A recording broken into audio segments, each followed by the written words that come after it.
اللہ الرحمن الرحیم۔ سوال پوچھا گیا کہ ہجڑے کی امامت کیسی ہے؟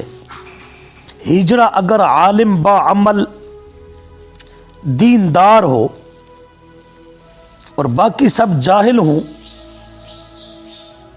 تو ہجڑے کو امام بنانا جائز ہے۔ در مختار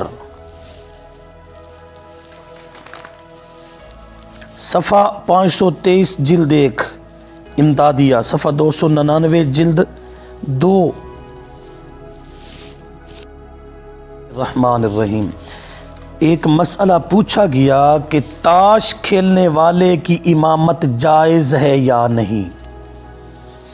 اگر امام مسجد تاش کھیلنے والوں کے پاس بیٹھا رہے یا طریقہ کھیلنے کا بتلاتا رہے تو اس کی امامت کیسی ہے؟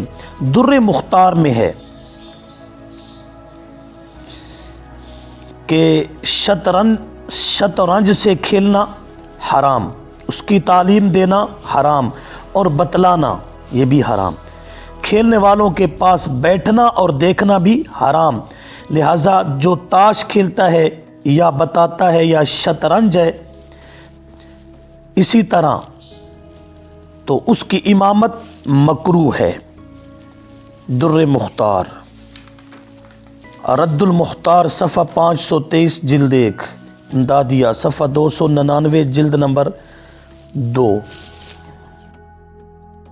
الرحمن الرحیم۔ ایک سوال پوچھا گیا کہ جو مسلمان داڑھی منڈاتے ہیں یا ایک مشت سے کم کترواتے ہیں ان کے پیچھے نماز جائز ہے یا نہیں؟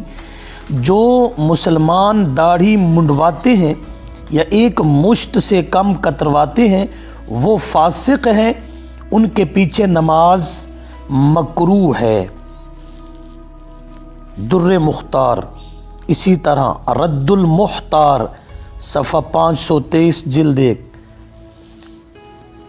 اسی طرح امدادیہ صفحہ 299 جلد نمبر 2۔